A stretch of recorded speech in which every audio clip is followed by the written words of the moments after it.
राधे राधे दोस्तों, स्वागत है आपका हमारे इस क्लास में। और आज हम लेकर आए हैं आप लोगों के लिए चौथा क्लास। पीछे 3 क्लास हो चुका है। यदि आप पीछे का क्लास नहीं देखे तो प्लीज़ आप पीछे का क्लास देख कर रिविज़न कर लीजिएगा। और हम स्टार्ट करते हैं जैन धर्म के बारे में, क्योंकि पिछले क्लास में लास्ट जो टॉपिक हुआ था वह बौद्ध धर्म था, तो बौद्ध धर्म तक हो चुका है और अगला जो टॉपिक है वह जैन धर्म के बारे में। तो हम समय को बिना गवाए हुए स्टार्ट करते हैं। सबसे पहले जैन धर्म को यहाँ पे आप, तो इसमें पहला क्वेश्चन जो है जैन धर्म में कि जैन धर्म के संस्थापक एवं प्रथम तीर्थकर कौन थे। तो जैन धर्म के जो संस्थापक थे वह ऋषभदेव थे, और जो या उन्हीं को प्रथम तीर्थकर भी बोला जाता है, जिनका एक और भी नाम था, इनको कहते हैं आदिनाथ। उसके बाद अगले क्वेश्चन पर आते हैं कि जैन धर्म के वास्तविक संस्थापक। तो वास्तविक संस्थापक जो माना जाता है वह महावीर स्वामी को माना जाता है। अगला क्वेश्चन है जैन धर्म के 22वें तीर्थकर कौन थे। तो 22वें तीर्थकर जो थे वह अरिष्टनेमी थे। उसके बाद 23 क्वेश्चन है कि जैन धर्म के 23वें तीर्थकर कौन थे। तो 23वें तीर्थकर जो थे वह थे पार्श्वनाथ। 23वें तीर्थकर जो थे पार्श्वनाथ को कहा जाता है। उसके बाद अगला क्वेश्चन है कि पार्श्वनाथ का जो प्रतीक चिन्ह था वह क्या था। तो प्रतीक चिन्ह पार्श्वनाथ का जो था वह सर्प था। और उसके बाद क्वेश्चन पूछ सकता है कि महावीर का प्रतीक चिन्ह क्या था। तो महावीर का प्रतीक चिन्ह जो था वह सिंह था। उसके बाद अगला क्वेश्चन है कि पार्श्वनाथ को ज्ञान की प्राप्ति कहाँ से हुई है। तो समेध पर्वत पर ज्ञान की प्राप्ति हुई है। अगला क्वेश्चन है पार्श्वनाथ की 4 शिक्षाएं कौन है। तो पार्श्वनाथ ने जो 4 शिक्षा दी थी वह कौन थी। तो उसमें पहला है सत्य, अहिंसा, असत्य और अपरिग्रह। उसके बाद अगला क्वेश्चन है कि 5वां महाव्रत ब्रह्मचर्य जोड़ा। तो मतलब कि जो 5वां महाव्रत यानी 4 को इन्होंने बताया था। उसके बाद 5वां, इसे 4 पार्श्वनाथ ने 4 को शिक्षाएं बताई थी, और 5वां जो बताए थे वह महावीर ने बताए थे। तो 5वां जो ब्रह्मचर्य के बारे में बताए थे वह महावीर ने बताया था। उसके बाद अगला क्वेश्चन है कि जैन धर्म के अंतिम तीर्थकर कौन थे। तो जैन धर्म के जो अंतिम तीर्थकर थे वह महावीर स्वामी थे, क्योंकि जो जैन धर्म में 24 तीर्थकर हुए थे, तो सबसे लास्ट वाले थे 24वें तीर्थकर वह महावीर स्वामी थे, और प्रथम जो तीर्थकर थे वह ऋषभदेव थे। उसके बाद अगला क्वेश्चन कि महावीर का जन्म कहाँ हुआ। तो इनका जन्म जो हुआ कुंडल ग्राम वैशाली में हुआ था, 599 ईसा पूर्व में हुआ था। और महावीर की पत्नी का जो नाम था वह यशोदा था। उसके बाद अगला क्वेश्चन है कि महावीर की मृत्यु कहाँ हुई थी या निर्वाण का प्राप्त कहाँ हुआ था। तो पावापुरी राजगीर बिहार में हुआ था 468 ईसा पूर्व में, मल्ल राजा सुष्टिपाल के राजप्रसाद में। अगला क्वेश्चन है महावीर के बचपन का नाम क्या था। तो वर्धमान था महावीर के बचपन का नाम। महावीर किस राजघराने में पैदा हुए थे। वो क्षत्रिय राजघराने में पैदा हुए थे। महावीर जो थे वह क्षत्रिय राजघराने में पैदा हुए थे, क्षत्रिय। अगला क्वेश्चन है महावीर के पिता का क्या नाम था। तो सिद्धार्थ महावीर के पिता का नाम था, और ये ज्ञातक कुल के थे। अगला क्वेश्चन है कि महावीर की माता त्रिशला का महावीर की माता का जो नाम था वह त्रिशला था। वो किससे संबंधित। वो लिच्छवी गणराज्य की थी। अगला क्वेश्चन है महावीर की पुत्री का नाम क्या था। तो महावीर की पुत्री का नाम अनुजा प्रियदर्शनी था। अगला क्वेश्चन है कि महावीर स्वामी को ज्ञान की प्राप्ति हुई थी। तो इनको ज्ञान की जो प्राप्ति हुई थी वह ऋभिक ग्राम में ऋजुपालिका नदी के तट पर साल वृक्ष के नीचे इनको ज्ञान की प्राप्ति हुई थी। अगला क्वेश्चन है कि जैन धर्म में पूर्ण ज्ञान के लिए कौन सा शब्द है। तो कैवल्य इसका आंसर हो जाएगा। नेक्स्ट क्वेश्चन, जैन धर्म का परम लक्ष्य क्या है। तो मोक्ष की प्राप्ति परम लक्ष्य। नेक्स्ट क्वेश्चन है जैन धर्म की जीवनी का उल्लेख किस में। तो कल्पसूत्र में जैन धर्म की जीवनी का उल्लेख है। नेक्स्ट क्वेश्चन है महावीर ने प्रथम उपदेश कहाँ दिए थे। तो महावीर ने प्रथम उपदेश राजगृह में दिए थे। उसके बाद आगे क्वेश्चन है कि प्रथम शिष्य अनुयायी, यानी कि महावीर के प्रथम शिष्य कौन थे। तो उनका दामाद जो था जमाली था, उनका प्रथम शिष्य। उसके बाद क्वेश्चन है महावीर के अनुयायियों को कहा गया है। तो निर्ग्रंथ कहा गया है महावीर के अनुयायियों को। अगला है कि महावीर के शिष्य कहलाए। तो महावीर के जो शिष्य कहलाए वह गणधर या गंधर्व कहलाए थे। अगला क्वेश्चन है कि महावीर ने अपने शिष्यों को विभाजित किया था। तो 11 गणधरों में विभाजित किया था। अगला क्वेश्चन, महावीर और बुद्ध दोनों ने उपदेश दिया था। तो मगध नरेश बिंबिसार के शासनकाल में अपना इन्होंने उपदेश दिया था। अगला क्वेश्चन है कि जैन धर्म में त्रिरत्न थे। तो जैन धर्म में जो त्रिरत्न थे वह सम्यक दर्शन, सम्यक ज्ञान और सम्यक आचरण, ये त्रिरत्न है। उसके बाद अगला क्वेश्चन है जैन धर्म के दो संप्रदाय। तो जो दो संप्रदाय में विभक्त हुए थे वह श्वेतांबर और दिगंबर में व्यक्त हुए थे। अगला क्वेश्चन है श्वेतांबर संप्रदाय के संस्थापक कौन थे। तो वह स्थूलभद्र थे और दिगंबर संप्रदाय के जो संस्थापक थे वह भद्रबाहु थे। अगला क्वेश्चन है कि जैन तीर्थंकर की जीवनी है किसमें। तो जैन तीर्थंकर की जीवनी जो कल्पसूत्र में लिखी गई है। उसके बाद अगला क्वेश्चन है कि कल्पसूत्र की रचना किसने की थी। तो भद्रबाहु ने की थी। और जैन साहित्य को कहा जाता है, इसका आंसर हो जाएगा आगम। आगे चलते हैं हम।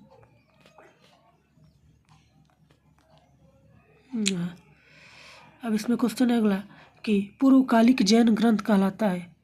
तो 14 पूर्व। उसके बाद अगला क्वेश्चन है कि प्रथम जैन सभा 300 ईसा पूर्व में हुई थी। तो कहाँ हुई थी। तो प्रथम जो जैन सभा हुई थी वह पाटलिपुत्र में स्थूलभद्र की अध्यक्षता में हुई थी। अगला क्वेश्चन जैन धर्म की दूसरी जो सभा हुई थी जैन सभा वह 512 ईस्वी में हुई थी और वल्लभी में देवर्षि क्षमा श्रवण की अध्यक्षता में हुई थी। यह गुजरात में हुआ था, वल्लभी गुजरात में। अगला क्वेश्चन है भारत में जैन धर्म का प्रथम समर्थक कौन था। तो खारवेल था प्रथम सबसे बड़ा समर्थक। उसके बाद प्रथम जैन भिक्षुणी कौन थे। तो दधिवाहन की पुत्री चंपा प्रथम जैन भिक्षुणी थी। अगला क्वेश्चन है जैन भिक्षु के आचरण नियमों का उल्लेख मिलता है किसमें। तो आचारंग सूत्र में मिलता है। उसके बाद आगे क्वेश्चन है कि जैन धर्म ने अपने आध्यात्मिक विचारों को ग्रहण किया था। तो सांख्य दर्शन से ग्रहण किया था। अगला क्वेश्चन जैन धर्म में संलेखना या संतरा प्रथा है। तो उपवास द्वारा प्राण को त्यागना, संलेखना विधि द्वारा प्राण को त्यागा जाता है इसमें। उसके बाद अगला क्वेश्चन है कि संलेखना विधि से किस मौर्य शासक ने अपना शरीर त्याग किया था। तो वह चंद्रगुप्त मौर्य थे। उन्होंने अपना जो प्राण त्याग किया था वह संलेखना विधि से त्याग किया था। अगला क्वेश्चन है गोमतेश्वर या बाहुबली थे। तो ऋषभ देव के पुत्र थे। उसके बाद श्रवण बेलगोला में गुप्तेश्वर बाहुबली की मूर्ति को बनवाया था। तो इसका आंसर चामुंडा राय ने 983 ईसा पूर्व में बनाया था। अगला क्वेश्चन है जैन मूर्ति पूजा का प्राचीनतम प्रमाणिक अभिलेख कहाँ मिलता है। तो हाथी गुफा अभिलेख में मिलता है। नेक्स्ट क्वेश्चन है कि जैन दर्शन में जिन का अर्थ क्या है। तो जिन का अर्थ विजेता है। अगला क्वेश्चन है अणुव्रत शब्द संबंधित है जैन धर्म से संबंधित है। नेक्स्ट क्वेश्चन है अब अगला टॉपिक इसमें है कि वैष्णव, इस्लाम, ईसाई एवं पारसी धर्म के बारे में 10-10, 5-5 क्वेश्चन है। तो जल्दी जल्दी इसको ख़त्म करते हैं। इसमें पहला क्वेश्चन है आजीवक पंथ का प्रवर्तक कौन थे। तो मक्खली गोशल थे। तो अगला क्वेश्चन है भागवत या वैष्णव धर्म के प्रवर्तक कौन थे। तो कृष्ण थे। श्रीमद् भागवत गीता लिखी है, संस्कृत में लिखी गई है। गीता का अनुवाद अंग्रेजी में किसने किया है। तो ये आप लोगों को पता होगा, विल्किंस ने किया था। अगला क्वेश्चन है कि भागवत धर्म से संबंधित प्राचीनतम अभिलेख साक्ष्य है। तो हेलियोडोरस का बेसनगर अभिलेख भागवत धर्म से संबंधित प्राचीनतम साक्ष्य है। अगला क्वेश्चन भक्ति आंदोलन का प्रारंभ हुआ था। तो अलवर संतों ने किया था। सूफी धर्म आंदोलन का विकास 19वीं सदी में हुआ था। सूफी धर्म आंदोलन का विकास जो है वह 19वीं सदी में हुआ था। अगला क्वेश्चन है इस्लाम धर्म के संस्थापक कौन है। तो हजरत मोहम्मद साहब है। इनका जन्म 570 ईस्वी में मक्का में हुआ था। मोहम्मद साहब के पिता का नाम क्या है। तो मोहम्मद साहब के पिता का नाम अब्दुल्ला है। अगला क्वेश्चन मोहम्मद साहब के माता का नाम। तो इनका अमीना नाम है। हजरत मोहम्मद साहब को ज्ञान की प्राप्ति हुई थी। तो 610 ईसा पूर्व में हीरा नामक गुफा में हुई थी। नेक्स्ट क्वेश्चन है कि हिजरी सनवत की शुरुआत हुई थी कब। तो 622 ईस्वी में हुई थी। मोहम्मद साहब की मृत्यु जो हुई थी वह 632 ईस्वी मदीना में उनके उत्तराधिकारी कहलाए, खलीफा कहलाए थे। अगला क्वेश्चन है इस्लाम धर्म का पवित्र ग्रंथ है। तो इस्लाम धर्म का जो पवित्र ग्रंथ है वह कुरान है। अगला क्वेश्चन है ईसाई धर्म के संस्थापक कौन थे। तो ईसा मसीह थे। उसके बाद ईसाई धर्म का प्रमुख ग्रंथ है। तो बाइबल प्रमुख ग्रंथ है। ईसा मसीह का जन्म जो हुआ था वह इसमें 4 ईसा पूर्व दिया है, लेकिन आप लोग को बहुत जगह 1 भी मिलेगा। 1 ईसा पूर्व में बेथलेहम में हुआ था। तो आप लोग देख लीजिएगा उसका सही आंसर क्या होगा, क्योंकि इसमें 4 दिया है, कहीं कहीं पर 1 भी मिलता है कि 1 ईसा पूर्व में उनका जन्म हुआ था। तो आगे आते हैं कि ईसा मसीह को सूली पर चढ़ाया गया था, तो इसका आंसर होगा 33 ईस्वी में रोमन गवर्नर पेंटियस द्वारा। अब आते हैं हम लोग नेक्स्ट क्वेश्चन पे कि पारसी धर्म के संस्थापक कौन थे। तो पारसी धर्म के संस्थापक पैगंबर जरतुष्ट थे। अब पारसियों का पवित्र ग्रंथ है तो जेंद अविस्ता। यहूदी धर्म का पवित्र ग्रंथ तोरा, ये आप लोग याद कर लीजिएगा कि किस धर्म का पवित्र ग्रंथ कौन है। तो पारसी का आप लोग याद रखिएगा जेंद अविस्ता, और यहूदी धर्म का पवित्र ग्रंथ तोरा। अब आते हैं हम लोग महाजनपद के बारे में पढ़ेंगे। महाजनपद अगला टॉपिक है। इसमें पहला क्वेश्चन है कि महाजनपद का उदय हुआ था तो 2500 साल पहले हुआ था। अगला क्वेश्चन 16 महाजनपदों की सूची मिलती है तो बौद्ध ग्रंथ, अंगुत्तर निकाय एवं जैन ग्रंथ भागवती सूत्र में मिलती है। अगला क्वेश्चन है अवंती की राजधानी कहाँ है। तो अवंती की राजधानी उज्जैन और अंग की जो राजधानी वह चंपा है। नेक्स्ट क्वेश्चन आते हैं कि कौशल की राजधानी कहाँ है। तो कौशल की राजधानी श्रावस्ती और मल की राजधानी जो है वह कुशीनगर है। अगला है जो वत्स की राजधानी कहाँ थी। तो उसका राजधानी जो कौशाम्बी थी, और सूरसेन की राजधानी मथुरा थी। वज्जी की राजधानी कहाँ है। तो वज्जी की राजधानी वैशाली और गंधार की राजधानी तक्षशिला है। अगला क्वेश्चन है कि पंचाल की राजधानी कहाँ है। तो पंचाल की राजधानी अहिच्छत्र और कंबोज की राजधानी हाटक। अगला क्वेश्चन है चेदी की राजधानी कहाँ है। तो चेदी की राजधानी शक्तिमती थी, और मत्स्य की राजधानी जो थी वह विराटनगर थी। अगला क्वेश्चन है कुरु की राजधानी कहाँ है। तो इंद्रप्रस्थ, और अस्मक की राजधानी जो है वह पोतन।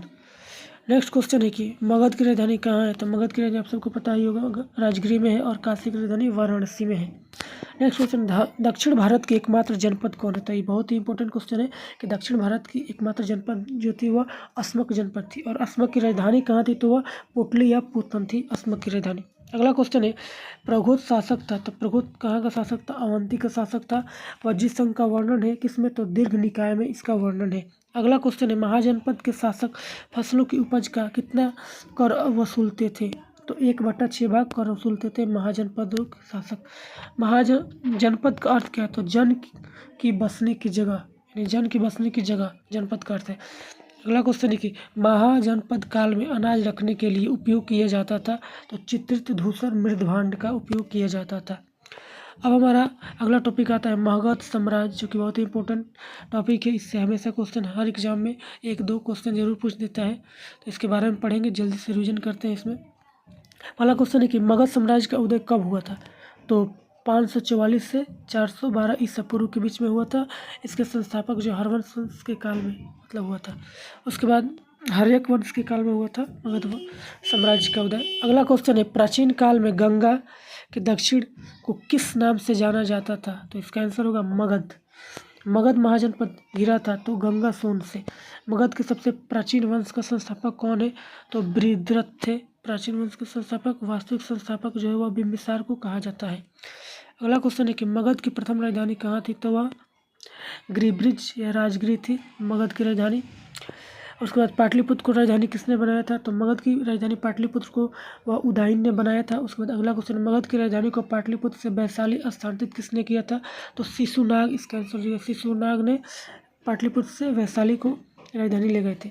अगला क्वेश्चन है कि मगध की राजधानी को वैशाली से पुनः पाटलिपुत्र स्थानांतरित किसने किया था। तो फिर पहले राजगृह था, राजगृह से जो है पाटलिपुत्र आया राजधानी, और फिर पाटलिपुत्र से राजधानी वैशाली गई, और वैशाली से फिर पाटलिपुत्र स्थानांतरित किया था कालाशोक ने। उसके बाद अगला क्वेश्चन है कि मगध पर शासन करने वाले वंशों के क्रम है। तो सबसे पहले हर्यक वंश, फिर शिशुनाग वंश, नंद वंश, मौर्य वंश, शुंग वंश, कर्ण वंश। इसमें एक है ना कि हसीन मसूका, इसका एक ट्रिक है कि हसीन मसूका, यानी ह से हर्यक वंश, सी से शिशुनाग वंश, न से नंद वंश, उसके बाद म से मौर्य वंश, स से शुंग वंश, क से कर्ण वंश। तो आप ये ट्रिक याद रख सकते हैं हसीन मसूका। आगे चलते हैं कि भारत का प्रथम ऐतिहासिक वंश था। तो भारत का प्रथम ऐतिहासिक वंश जो था वह हर्यक वंश था। हर्यक वंश का संस्थापक कौन था। तो हर्यक वंश का संस्थापक जो था वह बिंबिसार था। बिंबिसार इसका आंसर। अगला क्वेश्चन बिंबिसार मगध की गद्दी पर बैठा कब। तो 544 ईसा पूर्व में। बिंबिसार का राजवैद्य कौन था। वह जीवक था। और आज का अंतिम क्लास मतलब अंतिम जो क्वेश्चन है वह है, बिम्बिसार का हत्या किसने किया था? तो अजात शत्रु ने किया था, जो इनका ही पुत्र था। तो इसके साथ ही आज ये चौथा क्लास समाप्त होता है। यदि आप पीछे 3 क्लास नहीं देखें तो उसका रिवीजन कर लीजिएगा, और इसको भी आप रिवीजन कर ही लिए होंगे। और इसके साथ क्लास समाप्त करते हैं। जय हिंद, धन्यवाद।